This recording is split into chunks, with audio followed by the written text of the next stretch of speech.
Hola, bienvenidos a su canal de YouTube Español en Casa. El día de hoy les voy a enseñar a elaborar un ensayo sobre la poesía mística del siglo de oro español. Como siempre, voy a dar algunas indicaciones al inicio, algunas generalidades. Vamos a leer la indicación de una tarea real y luego vamos a leer el ensayo terminado y vamos a desglosarlo en sus diferentes partes.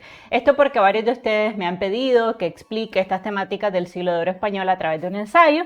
Y también porque quiero enseñarles tareas reales, estudiantes reales que me han pedido apoyo en este tipo de tareas. Así que si es la primera vez que estás viendo un video en mi plataforma educativa, te pido que te suscribas a mi canal, me regales un like, compartas el link de este video en todas tus redes sociales, en Facebook, en Twitter, en Instagram, en tus estados de WhatsApp y sobre todo que compartas este video con otras personas amantes de la literatura o con otras personas que están tratando de elaborar un ensayo y no saben cómo elaborar un buen título, una buena introducción, cómo presentar la tesis de investigación, cómo elaborar un buen desarrollo con citas directas e indirectas y con argumentos, cómo elaborar una buena conclusión y una lista de referencias. Así que si tienes algún familiar que está ahorita luchando para elaborar esa tarea, pues este video le puede servir muchísimo. Sí, antes de continuar también quisiera recordarles que ustedes pueden contratar mis servicios como tutora completamente personalizada a través de mi canal de YouTube. Así que si en este momento estás a punto de reprobar algún curso de literatura, específicamente del siglo de oro español, de redacción, de escritura creativa, ya sea en español o en inglés, yo puedo ser la solución a tu problema. No está mal pedir ayuda, a veces lo único que necesita uno es tener un tutor que lo acompañe en su proceso de enseñanza-aprendizaje, así que tú puedes contratar mis servicios como tutora simplemente entrando a mi canal de YouTube y yéndote al botón unirme seleccionando cualquiera de mis niveles. Recuerda que las asesorías van orientadas a cualquier tarea de redacción que tengas, puede ser la elaboración de un poema creativo o el análisis de poemas. Puede ser la elaboración de cualquier tipo de ensayo, ensayos personales, ensayos científicos, ensayos literarios, ensayos de causa y efecto, ensayos sociológicos, ensayos psicológicos, ensayos de problema-solución, análisis crítico de obras literarias, lecturas detalladas de cuentos, elaboración de tesis investigativa y tengo desde precios desde $100 al mes hasta $500 al mes. La atención es completamente personalizada, no son tutorías grupales y está ajustada a tu necesidad. Así que una vez que hagas el pago vía YouTube, es muy importante que me envíes la siguiente información: el sílabus de la asignatura, las asignaciones que tienes pendientes en ese curso, las que ya has entregado para ver un poco qué retroalimentaciones te puedo hacer, también ver qué oportunidades de crecimiento ha indicado tu profesor o tu profesora y obviamente para agendar una reunión vía Meet. Recuerden que yo vivo en Managua, Nicaragua, por tanto tenemos diferencia horaria. Si tú vives en los Estados Unidos puede ser de 2 a 3, 4 horas. Si vives, por ejemplo, en Europa puede ser de 18 horas. Si vives en Corea del Sur puede ser incluso de 20 horas o de más, hasta de un día completo, 24 horas de diferencia. Entonces, bueno, que una vez que hagas el pago me contactes por correo electrónico, aquí te lo dejo, espanolencasalatinoamerica@gmail.com. También si estás viendo este video y sabes de alguien que necesita apoyo de una tutora que lo ayude, por ejemplo, a elaborar una tesis o monografía, a delimitar un tema de investigación, a escribir preguntas de investigación, a hacer objetivo general, objetivos específicos, a elaborar antecedentes, justificación, marco teórico, marco metodológico, instrumentos que pueden ser encuestas, grupos focales, entrevistas, procesar estos datos, emitir conclusiones, recomendaciones y, por supuesto, elaborar lista de referencias con normativa APA o con normativa MLA, pues también puedes mencionarle que puede contratar mis servicios. Bueno, movámonos después de este pequeño comercial a las indicaciones de esta tarea real. Dice la tarea: elabora un ensayo de reacción sobre la poesía mística durante el siglo de oro español.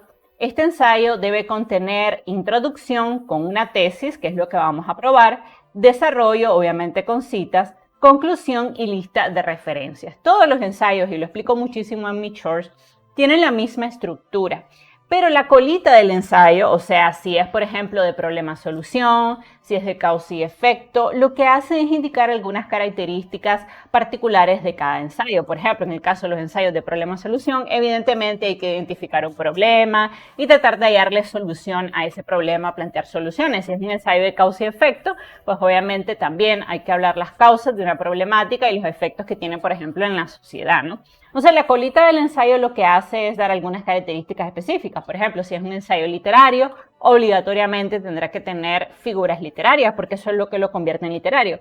Pero en sentido general, la estructura madre, por así decirlo, el corazón de todo ensayo es siempre introducción, tesis, desarrollo, conclusión y lista de referencia. Dice la indicación que se debe usar la tercera persona del singular.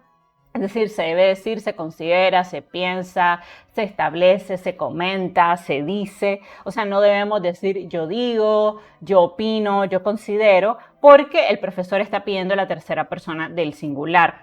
¿En qué caso podría ser que pudieras usar la primera persona del yo? En los ensayos personales. Casi siempre los ensayos personales, precisamente esa es su característica. Se deja mucho al final de un módulo, al final de un curso, donde tú debes hablar obviamente de todo el aprendido y qué te pareció la asignatura. Entonces es muy propicio para este tipo de ensayos personales, pero en este caso le está pidiendo la tercera persona del singular y casi todos los ensayos se hacen en la tercera persona del singular. También debes incluir citas directas o citas indirectas. Recuerden que las citas directas son aquellas donde ustedes recuperan las ideas de un autor y lo pegan, lo copian y lo pegan en su ensayo, pero siempre le dan el crédito y recuerden que hay dos tipos de citas. Están las citas directas de menos de 40 palabras que van entre comillas e insertas en el documento y están las citas de más de 40 palabras que van en párrafo aparte y con mayor sangría y que no van dentro en sí de la redacción del ensayo, sino aparte. Y están las indirectas, que se llaman indirectas, porque en ellas se hace un parafraseo indirecto de las ideas de otro autor. Ahora, porque sea parafraseo no significa que no le van a dar el crédito a los autores, recuerden que siempre lo tienen que hacer. Eso lo vamos a ver en el desarrollo de este ensayo. Recuerden siempre, además de dejarles toda la clase de hoy en la descripción de mi video para que ustedes la descarguen, vamos a ir analizando el ensayo y vamos a ver las partes, así que estas son algunas generalidades, no se preocupen si sienten duda en alguna cosa que explico, más adelante con el ejemplo, que es la mejor manera de aprender, lo van a entender. Por cierto, si ahora están tomando un curso, están elaborando un ensayo, un consejo que les doy es que le pidan a su profesor o profesora un modelo de lo que ella o él considera ideal. Esto los va a ayudar mucho porque a través de un ejemplo esa es la mejor manera de aprender.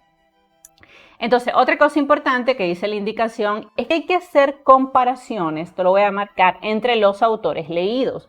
Demostrar que leíste el material de la asignatura. ¿Qué significa esto? Extraer citas y llegar a conclusiones personales.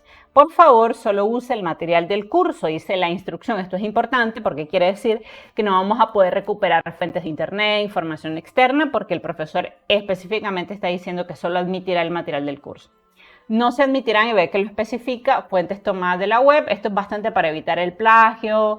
También puede ser que el profesor ya haya filtrado mucho el tema, sea un gran especialista y sepa cuáles son los documentos para leer.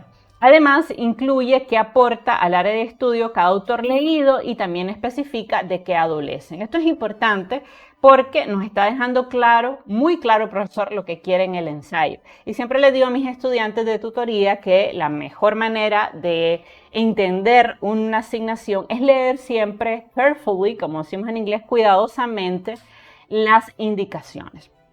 Ahora, algunas generalidades que deben ustedes tener en cuenta antes de que leamos el ensayo. Primero, hay que hacer una buena introducción que recoja los aspectos esenciales del trabajo y presente la tesis a aprobar, que es la tesis, nuestra idea principal, ¿no? El corazón de nuestro ensayo es lo que vamos a aprobar.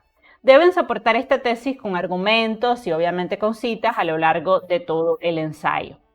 Los argumentos además deben estar en el cuerpo del ensayo, no deben estar en la introducción, tampoco en la conclusión, porque la razón de ser del argumento es precisamente dar como en una casa, ¿no?, el esqueleto de la estructura del desarrollo. Hay que incluir citas directas de menos de 40 palabras, de más de 40 palabras y citas parafraseadas, ¿no?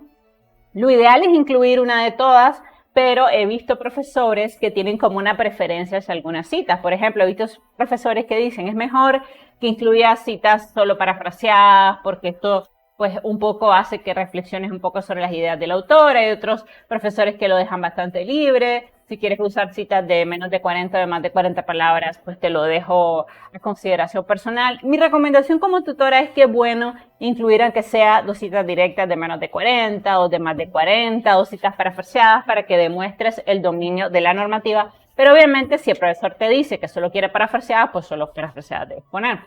Darle crédito a todos los autores consultados, ¿no? A veces los estudiantes creen que los profesores no nos vamos a dar cuenta que copiaron parte de otro autor y lo incluyeron en el ensayo simplemente porque en la lista de referencia no colocaron ese autor. Y quiero que sepan que hay programas a través de los cuales se pueden filtrar los trabajos e inmediatamente te dice de qué plataforma lo tomaste. Entonces es muy importante que ustedes siempre den el crédito a los autores consultados porque si no, eso es plagio. Tienen que redactar una conclusión que haga una reiteración de la tesis y que invite a la reflexión. Esto es importante. ¿Qué significa reiterar la tesis? Volverla a decir, pero con otras palabras. Y también si pueden invitar a la reflexión, algún análisis interesante, es bueno que esté en la conclusión. No se estila que en la conclusión haya citas. Hay que evitar el plagio académico indicando siempre el autor o los autores del documento consultados. Recuerden que el plagio se castiga con 0, te pueden expulsar de la universidad, entonces mejor no hacerlo. En el caso que el documento consultado para extraer las citas tenga un autor o 2 autores, estos se van a indicar en el cuerpo del ensayo. Por ejemplo, si el autor es Rodríguez, lo ponen. Si el autor es Rodríguez y Pérez, lo ponen separando los 2 autores con el ampersand, que es este símbolo, ¿no? Pero si hay 3 o más autores, para que no sea incómoda la lectura, solamente van a indicar el primer autor seguido del erol, que significa todos los demás. Entonces, esto es importante porque es un cambio que nos trae la normativa séptima edición con respecto a la sexta edición, que por cierto ya no se ocupa. Y otro cambio también importante es que en la séptima edición ya no se pone recuperado de, que antes sí se ponía, recuperado en la fecha tal, nada de eso se coloca ya. Eso es importante que ustedes lo tengan presente, a no ser que el profesor lo pida específicamente, pero según la normativa ya no es necesario por ley. Entonces, otra cosa importante es que aunque en el cuerpo del ensayo ustedes pueden colocar el erol para indicar que hay más autores, en la lista de referencia jamás pueden poner el erol, porque en la lista de referencia van a colocar todos los autores consultados. Esto es muy importante. Es decir, no puede haber en la lista de referencia, que a veces es un error que veo, por ejemplo, esta fuente es de Pérez, P, aquí sin fecha, que voy a explicar eso, el título y todo, ¿no? Entonces, no puede ser que ustedes hayan indicado erol, por ejemplo, Pérez erol en el cuerpo del ensayo y que de pronto en la lista de referencia solo haya un autor, porque precisamente la abreviatura erol significa que hay más autores. Entonces, hay algo imposible ahí, ¿no? O sea, si en la lista de referencia solo hay un autor, ¿por qué pusieron el erol en el cuerpo del ensayo? Entonces, es algo importante porque es un error que veo muchísimo. Entonces, recuerden ustedes, el erol solo va dentro del cuerpo de ensayo, pero nunca en la lista de referencia, e indica que hay más autores. El ensayo debe llevar sangría de primera línea y la lista de referencia debe llevar sangría francesa. ¿Qué significa esto? La sangría de primera línea es la sangría que nosotros dejamos al inicio de los párrafos. Vean ustedes que la estoy marcando aquí. Y la sangría francesa, que es la que se deja en la lista de referencia, que aquí pues bueno, si se aprecia más aquí. Ven, es esta sangría. Esto es sangría francesa. Entonces, a todo el ensayo, sangría primera línea y francesa solamente a la lista de referencia. Esto es fácil de hacer, se hace en Word, se selecciona el documento, se va a formato de párrafo, a párrafo, depende obviamente de la versión de Word que tengan, y ahí les va a salir interlineado, sangría primera línea, sangría francesa, todo lo demás. Es muy sencillo de aplicar. La lista de referencia debe ordenarse en orden alfabético, o sea, esto es algo que también la gente olvida, recuerden eso. La numeración de páginas se coloca arriba y a la derecha, no es a la izquierda, no es abajo. Es decir, hay gente que en vez de colocar, por ejemplo, el 2 aquí, que es lo correcto, es arriba y a la derecha, lo colocan a la izquierda, lo colocan abajo, lo colocan con bolas. Nada de eso es correcto, no. Solamente, ok, lo voy a borrar aquí. solamente debe colocarse arriba y a la derecha. Eso es algo muy importante. Nunca usar Wikipedia como fuente de información, porque Wikipedia es una fuente donde no sabemos quién escribe la información, por tanto no hay autores identificables. ¿Y por qué esto es importante entenderlo a la hora de hacer un ensayo? Porque recuerden que hay una cosa que se llama criterios de citabilidad. ¿Qué cosas son los criterios de citabilidad? O sea, ¿qué fuente yo puedo realmente incluir en mi ensayo? Y los criterios de citabilidad es que esa fuente tenga un autor identificable. 2, que esa fuente tenga un año identificable. 3, que esa fuente tenga un título identificable. 4, si es posible, que esa fuente esté en alguna plataforma de prestigio, puede ser un journal, una revista científica. Y en el caso que sean fuentes tomadas de Internet, que solo aplica para fuentes de Internet, que tenga un URL identificable. Entonces, obviamente, si no hay estas características, si por ejemplo no hay autor, eso hace que la fuente pierda credibilidad y además no lo van a poder ocupar porque a la hora de indicar citas directas de menos de 40, de más de 40 o parafraseadas, ustedes tienen que indicar parentéticamente o dentro del cuerpo del ensayo tienen que indicar el nombre del autor y si no hay autor, entonces van a tener un gran problema porque no van a poder aplicar la normativa. Si no pueden aplicar la normativa, el profesor les va a devolver el ensayo y les va a pedir que busquen nuevas fuentes. Entonces, mejor filtrar la búsqueda garantizando que esté esta información, autor, año, título, una plataforma identificable, en el caso de fuentes de Internet, obviamente que tenga su URL. Y si las fuentes consultadas no tienen esto, lo ideal es no usarla, a no ser que el profesor específicamente haya dicho que quiere que uses esa fuente. Otra cosa importante es que el ensayo debe ir en Times New Roman 12. Hay otros tipos de letras metidos por APA, Calibre, Lucila, Sans Unicode, pero todos los profesores que he conocido, incluyéndome también yo, que soy docente universitaria y que también tengo un programa de tutorías en mi canal, siempre pido que los trabajos sean en Times New Roman 12. ¿Por qué? Porque es la fuente más cómoda a la hora de leer, porque la mayoría de revistas de investigación publican en esta letra y además es un tipo de letra que te permite dejar comentarios, la lectura es sencilla. Entonces a los profesores siempre nos gusta este tipo de letra y seguramente te van a pedir este tipo de letra. ¿No? Nunca he visto en todos los años que tengo de tener este programa un profesor que pida otro tipo de letra. Siempre está en Roman 12. Se le debe aplicar interlineado al ensayo y sangría de primera línea. Y esto del interlineado es porque además que es un poco más cómodo la lectura con interlineado, que son obviamente estos espacios que ustedes ven aquí, también los profesores lo pedimos para poder insertar comentarios, así como yo hice aquí. No sé, a veces el profesor lo que quiere es, cuando te esté revisando, poderte ir poniendo comentarios. Por ejemplo, esta tesis no se entiende, digamos, ¿no? Esta tesis no se comprende. Entonces, como queremos insertar comentarios para retroalimentar, también por eso el interlineado es muy útil y es cómodo también a la hora de estar leyendo y calificando. Y la extensión regular de un ensayo debe ir de 3 a 5 páginas. No es muy común que sean ensayos de 8 o 10 páginas, a no ser que el profesor lo pida. Normalmente ya cuando nos acercamos a 8 o 10 páginas, estamos hablando más bien de un research paper. Vamos a tener una clase sobre research paper donde les voy a leer un research paper real. No la he tenido porque va a ser larga esa transmisión, como 1 hora aproximadamente, porque la extensión del research es largo, son 16 páginas. Para que ustedes vean también la diferencia entre los ensayos y los research papers, ¿no? Entonces, bueno, vamos entonces a entrar al ejemplo. Primero, recuerden que el ensayo tiene que tener un título que recoja la esencia del ensayo. En este caso es la poesía mística en el siglo de oro español. Un poco para contextualizar de manera rápida, recuerden que el siglo de oro ha sido el siglo de mayor producción literaria en España.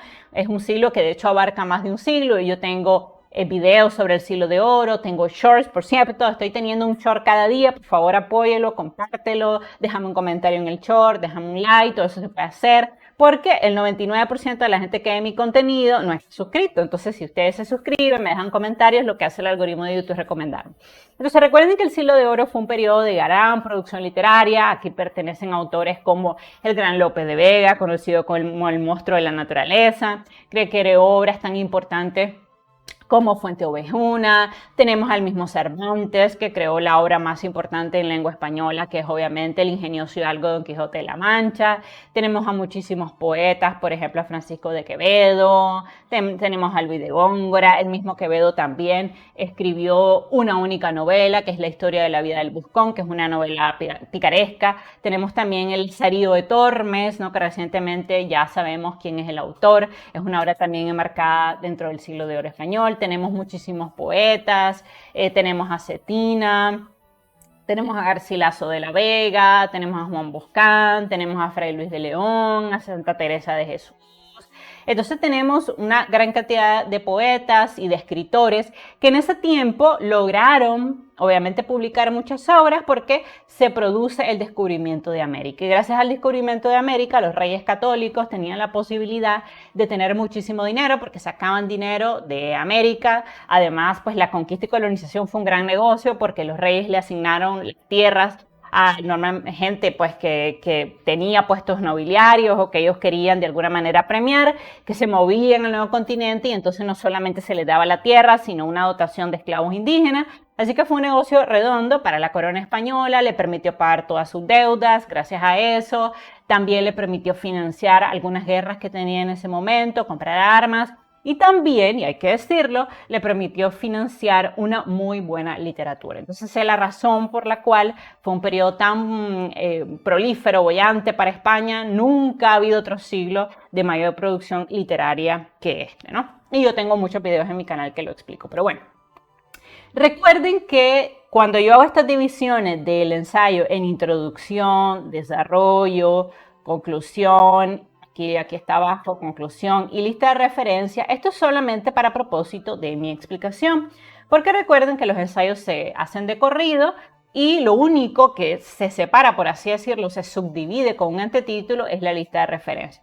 Pero para que ustedes se ubiquen y comprendan las partes del ensayo, yo siempre hago estas divisiones. Entonces, a manera de introducción, podemos decir que la mística es una corriente espiritual presente en varias religiones, no solo en el cristianismo, que busca el grado máximo de unión del alma con la divinidad durante la existencia terrenal, ¿no? Estamos introduciéndonos un poco al tema. Todos los escritores de esta corriente se caracterizan por comparar el amor a Dios con el amor carnal como la expresión máxima de entrega, por usar figuras literarias o retóricas para embellecer sus textos, y finalmente por presentar la muerte como forma de liberación del alma a través del paso de la vida futura o del encuentro con Dios. Entonces, esto que yo estoy diciendo es la tesis, o sea, lo que yo voy a probar. O sea, que los escritores místicos se caracterizan por comparar el amor a Dios con el amor carnal, ¿no? También por usar figuras retóricas y por ver la muerte como el paso a la otra vida, ¿no? O sea, no como algo negativo, sino como el paso a la vida en unión, obviamente, con la divinidad, entendida como Dios, Jesús, los santos, la Virgen María, etcétera, ¿no? Algunos, como Fray Luis de León, son abiertamente misóginos. Hay muchísima discusión en torno a eso, pero sí, en realidad Fray Luis de León tenía un concepto bastante negativo de la mujer porque la consideraba que era pecaminosa y gracias a ella se había perdido el paraíso y todo lo demás. Hay muchísimos estudios al respecto.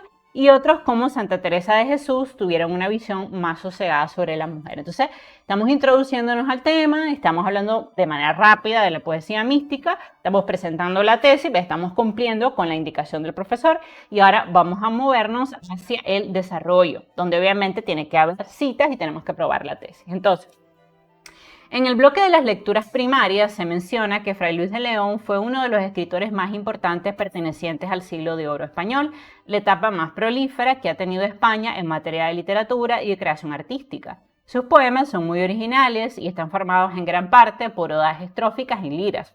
En su poema Oda a la vida retirada nos muestra un anhelo de vida acorde a la ética cristiana del desprendimiento, la sencillez, la humildad y la sabiduría. Entonces aquí, si ustedes se fijan, la palabra o el título Oda a la vida retirada se coloca entre comillas para indicar que esto es el título de una obra. Recuerda que estas son las reglas del español, que los títulos de los poemas, de las obras, de las novelas deben ir entre comillas. Y obviamente, como parte de la indicación es usar solamente los bloques de lectura de la asignatura, pues aquí mi estudiante lo está mencionando, ¿no? Porque el profesor dividió las lecturas en dos partes, lecturas primarias y lecturas secundarias. Entonces está especificando que en el bloque de las lecturas primarias ella llega a esta conclusión, ¿no? La esencia de la poesía de Fray Luis de León es promover la visión contemplativa de la vida a través de la poesía mística, evitando así las tentaciones naturales. En su en su poema Oda a la vida retirada, se ve claramente que el sacerdote promueve la soledad y la vida en el campo, alejado de la envidia, del odio y de la maldad de otros seres humanos.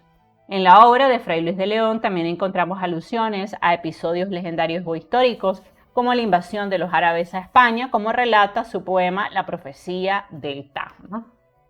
Solo un poco dato de color.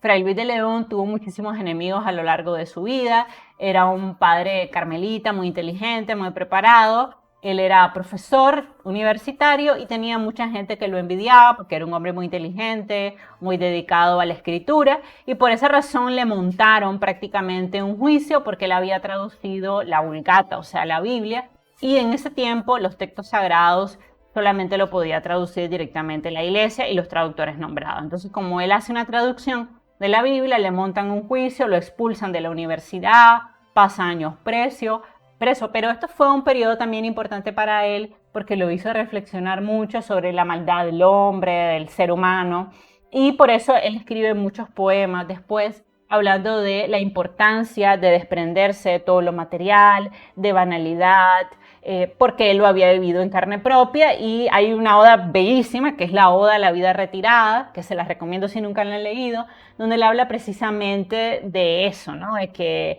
hay que alejarse del ruido, de la gente, de la vanidad, de las cosas, ¿no? Porque solamente Dios es todo, no solamente Dios es bueno. Y es una oda que es una reflexión muy profunda. Él pasa años preso, luego es liberado, le devuelven la cátedra, pero en cierta manera ya nunca es lo mismo. Entonces, esa oda es una oda preciosa, les recomiendo leerla. Y también está La profecía del Tajo, que es una obra donde él relata el abuso que realiza, bueno, ustedes saben que hay palabras en YouTube que no puedo decir, pero el abuso, ya ustedes me entienden, que se realiza a una mujer en un río, ¿no? Y que según él desencadena una guerra, y esto hace que desemboca, ¿no?, la guerra entre los árabes, España y toda la pérdida de la península ibérica. Habla todo eso, ¿no?, de que el abuso de esa mujer produce todo esto. Y por eso es que en cierta forma, si ustedes leen el poema, Fray Luis de León pues sí tenía como un cierto odio hacia la mujer, porque culpaba a la mujer de lo que había pasado, y eso era un tipo de pensamiento que había en esa época. Hemos avanzado, ya no se piensa eso. Pero si ustedes leen La profecía del Tajo, van a encontrar cómo él culpa a esta mujer, y supuestamente hay una leyenda que dice que esto originó la guerra, ¿no? Porque esta mujer era la hija de un rey también, y entonces cuando la abusan, entonces él se rebela y esto causa la guerra, la destrucción y todo eso. Entonces también es una obra muy conocida de Fray Luis de León. Otra poetisa importante en esta época es Santa Teresa de Jesús, y vamos a hablar de ella. Santa Teresa de Jesús es otra escritora muy importante que también pertenece al siglo de oro español, y uno de sus poemas más importantes, y es precioso, se los recomiendo, es Vivo sin vivir en mí. Este poema es una paradoja constante del morir para vivir plenamente, entendida la muerte como una liberación y como la única vía para alcanzar la fusión con Dios. Porque recuerden que la poesía mística fue poesía elaborada por frailes, por sacerdotes, por monjas, y para todos ellos el verdadero amor, o el único amor, era el amor a Jesucristo. Por eso es que cuando ustedes leen estos poemas, ven todas estas connotaciones religiosas, hablan de Dios, de la vida eterna, de la Virgen en muchos casos. Así que es muy normal, porque precisamente por eso se llama poesía mística. Si no, no sería mística, ¿no? La mística religiosa. Al respecto, había una cita. Pérez, sin fecha, señala que la poesía de Santa Teresa de Jesús estaba destinada a ser compartida con la comunidad carmelita en sus vivencias cotidianas y a elevarse a Dios en forma de oración o de adoración. Por eso su producción literaria conserva el carácter de poetización de la experiencia mística, o sea, de la unión con Dios. Entonces, quiero puntualizar que esto que ustedes están viendo es una cita parafraseada.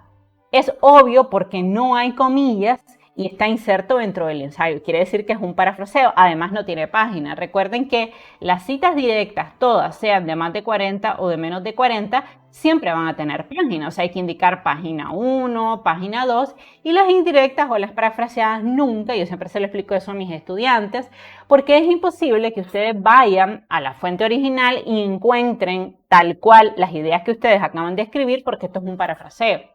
Entonces, es totalmente imposible que en una cita parafraseada haya páginas, porque si se van al documento de Pérez, en ninguna página van a encontrar esta cita. Entonces, recuerden esto es una cita parafraseada. Sigamos. El otro escritor que es muy relevante dentro del siglo de oro español es San Juan de la Cruz, el cual tiene varios poemas, entre ellos Llama de amor viva, Canciones entre el alma y el esposo y Noche oscura. En el caso del poema Llama de amor viva, San Juan de la Cruz explica cómo ha sido su experiencia directa con Dios, ese momento especial en que estaba en contacto con esa llama de amor viva, entendida la llama de amor viva como su encuentro con Jesús. Obviamente todos estos sacerdotes, monjas, en algún momento tuvieron esos llamados encuentros, esas revelaciones, y ellos cuentan esas revelaciones, que es una revelación, o sea, según ellos, pues ese momento en que vieron a Dios o hablaron con Dios o Dios se le manifestó, se le reveló. Y en el caso concreto de San Juan de la Cruz, ¿no? Consideraba que ese encuentro con Dios era como una llama de amor viva, ¿no? Que quemaba todo, pero no era un fuego destructivo, sino un fuego que lo reconstruía, ¿no?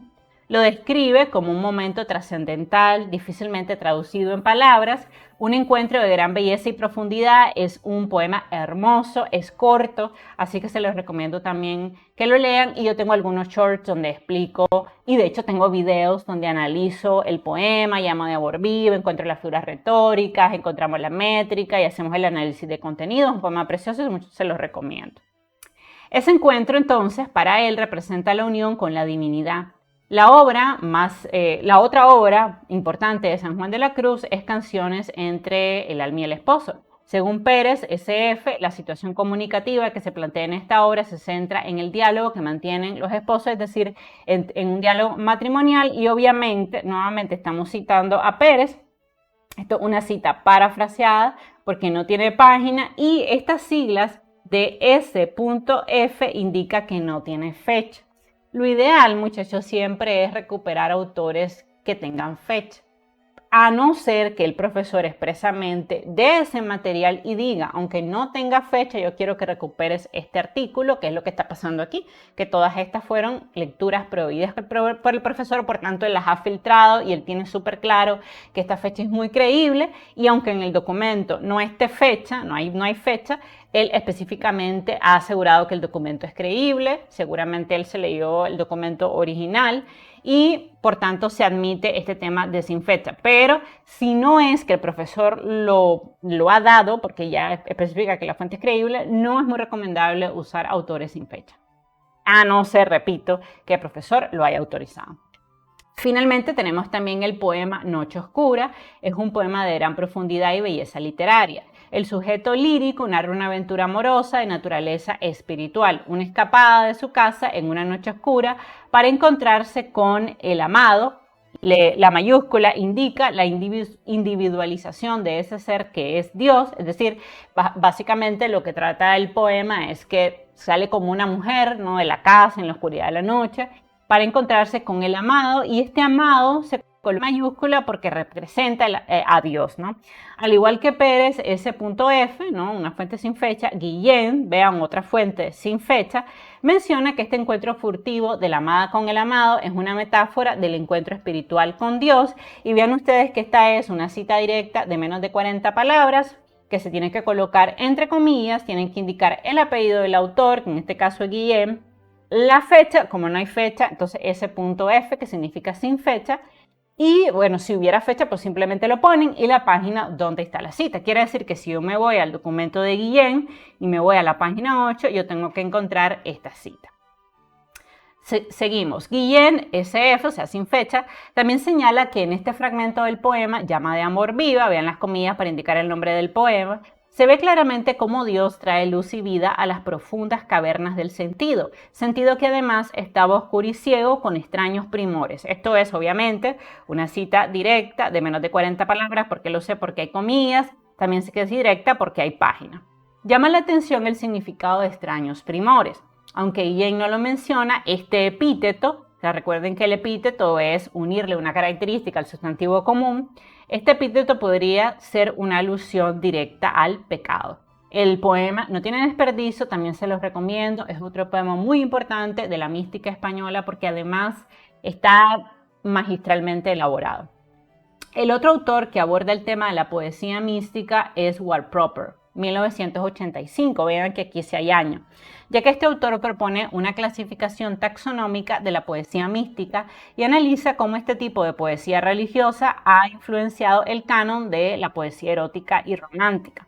Entonces, vean ustedes que tenemos el apellido del autor, el año de la publicación y no hay página porque obviamente esto es un parafraseo, ¿no? Este autor señala 7 grados de intensidad espiritual expresados por los poetas. Leyendo a los distintos autores se puede decir que el primero simplemente hace una recopilación. Bueno, porque aquí ¿qué estoy haciendo? Estoy analizando a los autores. Recuerden que parte de la asignación es esa.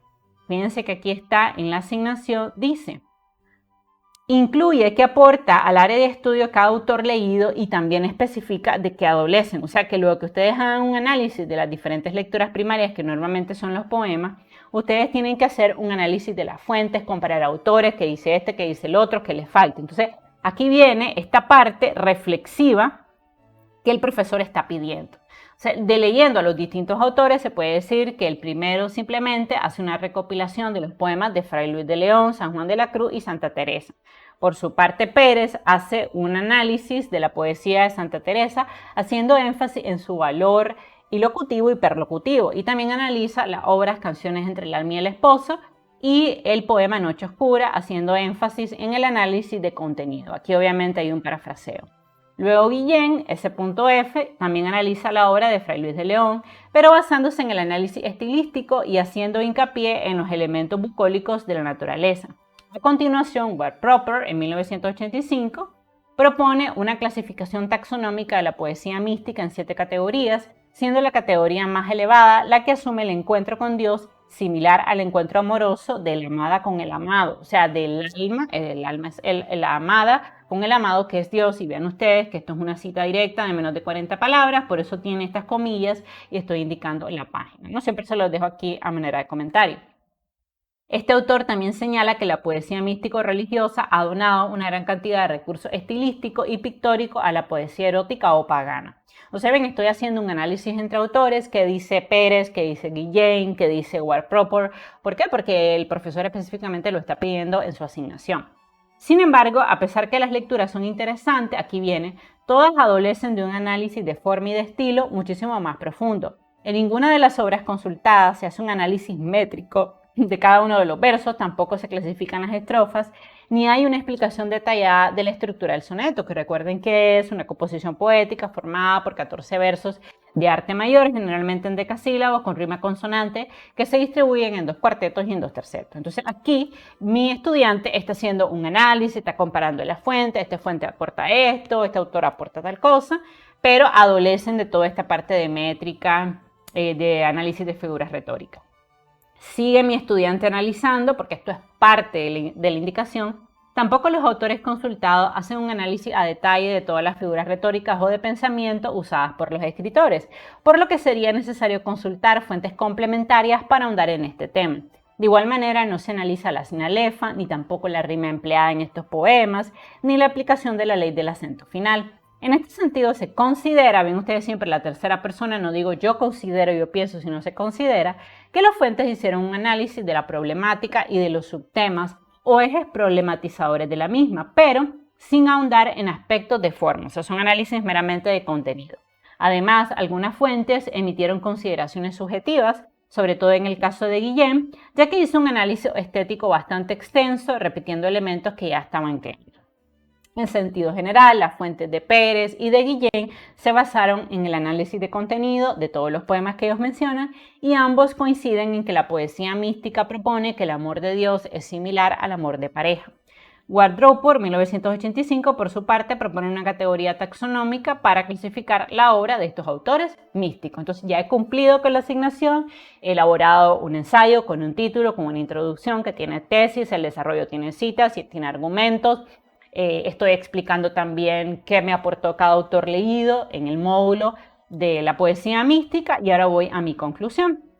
En conclusión, se puede decir, aquí lo marqué para que nunca olviden que hay que usar la tercera persona del singular, no es yo puedo decir, sino se puede decir, que la poesía mística ha sido un género en el cual han destacado poetas tan importantes como Fray Luis de León, Santa Teresa de Jesús y San Juan de la Cruz. Estos escritores han elaborado magistrales piezas de arte que destacan por su sonoridad, su métrica perfecta y el elegante uso de figuras retóricas o de pensamiento como la metáfora, la comparación, la hipérbole, el hipérbaton y el epíteto, es decir, las figuras retóricas. Además, estos autores han logrado expresar la gran belleza del amor divino a través de una analogía con el amor romántico de pareja, llevando así el concepto de amor erótico a un nuevo nivel. La poesía mística además ha influenciado tremendamente a escritores románticos como Lope de Vega, Francisco de Queveda y Luis de Góngora, los cuales tomaron técnicas estilísticas de estos autores místicos. Finalmente puede decirse, vean, nuevamente puede decirse, no yo puedo decir, puede decirse, que todos los autores pertenecientes a la poesía mística comparan la relación con Dios y el abandono espiritual con el encuentro físico entre dos amantes, ya que esta es la mejor manera de sublimar el encuentro del alma humana con la divinidad. Además, y aunque esto no lo dice ninguno de los autores leídos, pero es una opinión propia, este abandono en el Señor es un eufemismo de la muerte, ya que ésta representa el tránsito final de la vida humana a la vida divina. Y esta es la mayor sublimación que se puede hacer del encuentro del espíritu humano con Dios. Esto es algo importante, esto ya son ideas muy personales, es decir, un poco que he aprendido yo a través de la lectura, porque algo que el profesor va a evaluar también es tu capacidad de análisis crítico y de tener opiniones personales. Y luego viene mi lista de referencias, obviamente va en orden alfabético, hay que indicar por cada fuente el apellido del autor, la inicial del nombre, el año de la publicación, el título y la editorial. Entonces aquí tenemos Guillén J, que es la inicial del nombre, aquí está su apellido, el CF sin fecha y el título es El inefable lenguaje del misticismo. Obviamente no es una fuente tomada de internet, por eso no hay URL. Luego está Pérez, apellido del autor, P inicial del nombre, no tiene fecha, entonces sin fecha, y el título es Santa Teresa de Jesús, pragmática y poética. Y luego está Wardroper, tiene las iniciales, B.W, el año de publicación 1985, el título, el volumen, incluso tenemos la editorial, One Edición. Una cosa importante, si ustedes estuvieran usando MLA Format, ¿okay? Que es otro formato que se puede utilizar, la diferencia es que tienen que colocar el nombre de cada uno de los autores, ¿no? Ejemplo, Guillén J, si es de Juan, entonces le pone Guillén, Juan. Entonces se tienen que colocar todos los autores y también en el cuerpo del ensayo se coloca el nombre de los autores, ¿no? Además del apellido. Bueno, espero que les haya quedado claro mi explicación desde cero de qué es un ensayo, cómo se elabora, cuáles son sus partes. Hemos leído una asignación real, hemos leído un ensayo de verdad que tuvo una muy buena calificación. Hemos entendido cómo mencionar citas directas, citas indirectas. Hemos aprendido qué pasa si hay un autor sin fecha. Hemos también aprendido cómo elaborar una introducción que presente nuestra tesis a aprobar, un buen desarrollo. Hemos indicado citas directas, indirectas. Le hemos dado el crédito a los autores. Hemos mencionado en el caso que esté el año, el apellido del autor, la página. Luego en la conclusión hemos dado algunas reflexiones personales y hemos hecho una lista de referencias, que son los pasos que siempre se siguen a la hora de elaborar un ensayo. Si te gustó este video, por favor suscríbete a mi canal, regálame un like, comparte el link de este video en todas tus redes sociales. Recuerda que tenemos nuevos videos todos los días, se viene mucha producción de contenido en nuestro canal. Estoy preparando la elaboración de varios videos con mayor producción, con imágenes, con edición, todo para mejorar la información que les brindo. Así que pues recuerden también que si en este momento están tomando un curso de elaboración de ensayo y no saben por dónde empezar, yo puedo apoyarlos siendo su tutora completamente personalizada vía YouTube. Les mando un beso y un abrazo y nos seguimos viendo. Bye bye.